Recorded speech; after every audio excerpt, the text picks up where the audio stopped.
Leonardo Wilhelm DiCaprio is one of the most recognizable actors in the world. Born on November 11, 1974 in Los Angeles, California, he comes from Italian and German ancestry, and his rise to stardom began at a young age. Before becoming a household name, DiCaprio worked in television commercials and took minor TV roles during his early teens.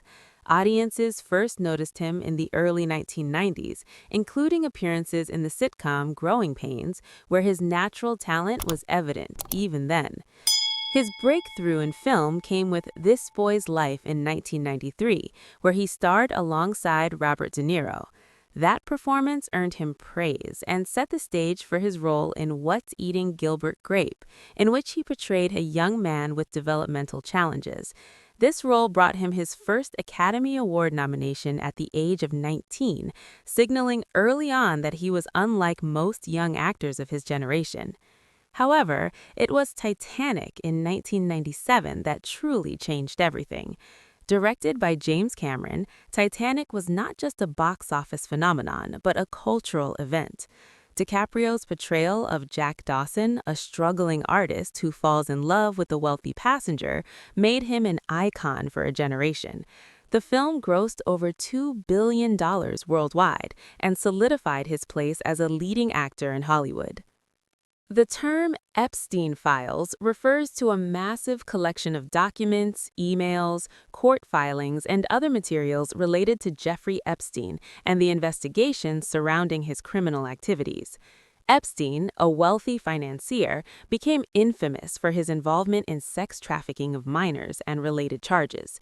He was arrested in 2019 and later died in jail, leading to intense public scrutiny of his criminal network and connections. In late 2025 and early 2026, the U.S. Department of Justice released millions of documents in the Epstein investigation to provide transparency. These documents included emails, contact lists, court records, and other communications tied to years of investigation into Epstein's activities and his circle of associates. These records are raw and unfiltered, containing thousands of names and references that can be easily misinterpreted without context. Just because someone's name appears in these files does not mean they were involved in criminal activity or personally interacted with Epstein. Many names appear incidentally or in correspondence unrelated to any wrongdoing. Leonardo DiCaprio's name appears in these files, but it is important to clarify what this means. Based on the released documents, there is no evidence that he ever met Epstein, traveled with him, or engaged in any illicit activities. The only reference is a single email connection through a third party. In June 2009, a British politician reached out to Epstein regarding potential endorsement opportunities for DiCaprio in non-U.S. markets such as India, China, Japan, and Russia. This email shows only that someone contacted Epstein for business-related advice and does not indicate that DiCaprio had any personal relationship or communication with him. Media coverage of these files notes that while DiCaprio's name appears, it is solely in the context of this business inquiry. The documents also include many other names, including politicians, business figures, and public personalities, some of whom are mentioned without evidence of any illegal conduct. Previously released court materials and witness statements also show that Epstein often name-dropped high-profile celebrities, including DiCaprio, sometimes claiming interactions that were never substantiated. Witnesses clarified that they never personally met these celebrities and were only relaying what they heard. Epstein's tendency to boast about connections was part of his social strategy, and many of these claims were later discredited or clarified by representatives of the people involved. In DiCaprio's case, there is no record of direct contact with Epstein beyond the single email about potential endorsements. The presence of DiCaprio's name in such a high-profile document naturally creates buzz. When celebrities appear in large document dumps related to serious crimes, people often speculate far beyond what the evidence shows. Questions arise about visits to Epstein's private properties, potential profits, or personal involvement in illegal activities. However, there is currently no documented evidence to support any of these claims regarding DiCaprio. He is not linked to any travel, correspondence, or activity connected to Epstein's criminal behavior. This situation demonstrates a broader challenge in the digital age. Raw, publicly released datasets can be easily misunderstood. Millions of emails and records are not curated accounts of personal associations. Many of the circulating celebrity mentions result from unverified logs, third-party references, or name-dropping, rather than actual participation in illegal acts. While Epstein's crimes deserve scrutiny, misinterpreting every mention of a public figure as wrongdoing distracts from the core issues. In summary, Leonardo DiCaprio is a globally renowned actor with decades of achievements in film and activism. The Epstein Files are a massive release of documents related to criminal investigations of Jeffrey Epstein, in which DiCaprio's name appears only in a business context regarding endorsement opportunities. There is no evidence that he ever met Epstein or engaged in any criminal activity. Raw mentions of names in these documents do not imply guilt, and misinterpretations of these files are common in public discussions. The public reaction, the media's role, and the lessons we can learn from the way the Epstein files have been interpreted. When documents of this scale are released, especially those involving criminal investigations, social media naturally becomes a space where speculation spreads rapidly. People often react emotionally to the presence of high-profile names, and in many cases, assumptions are made without verifying the facts. In Leonardo DiCaprio's case, the single email about a potential endorsement has been shared, retweeted, and discussed widely online, with some claiming it implies guilt. However, careful analysis and fact-checking show that there is no evidence connecting him to any criminal activity.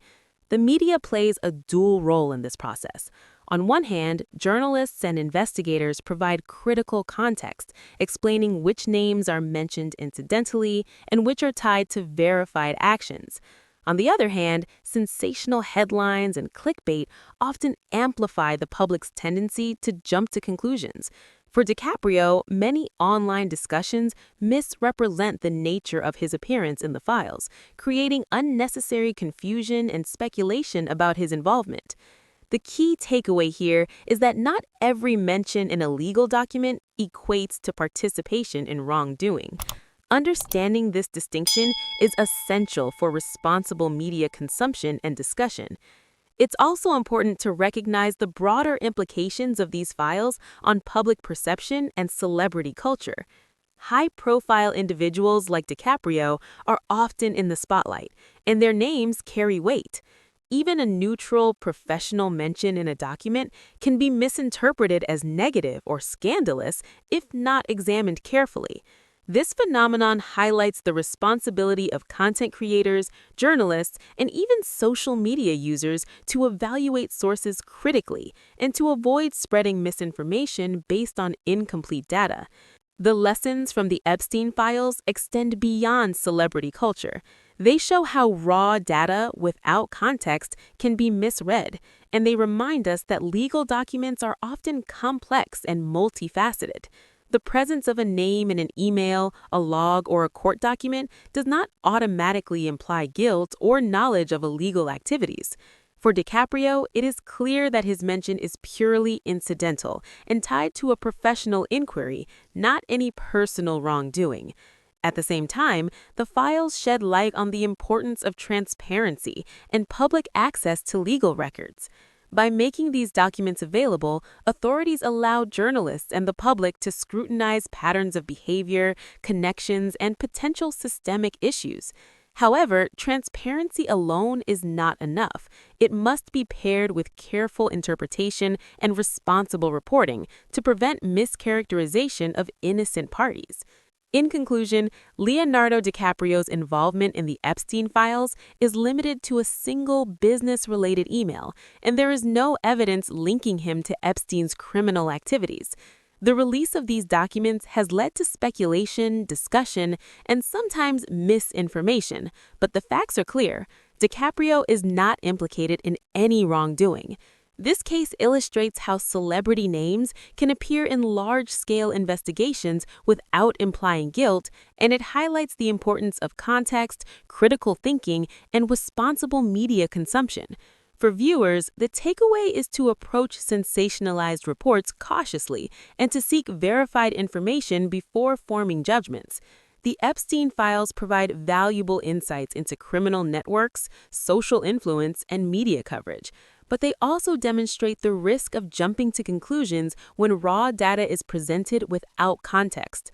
Leonardo DiCaprio's case serves as a prime example of how a single mention in an extensive document can create unnecessary buzz while remaining completely unrelated to illegal activity. Ultimately, the story reminds us that public figures are often subject to scrutiny far beyond what is justified by evidence. By understanding the difference between a documented mention and verified involvement, audiences can engage in informed discussions and avoid spreading misinformation. As always, facts matter, context matters, and careful interpretation is key. Leonardo DiCaprio's career, activism, and personal reputation remain untarnished by the Epstein Files, and the lessons learned here can guide how we assess similar situations in the future.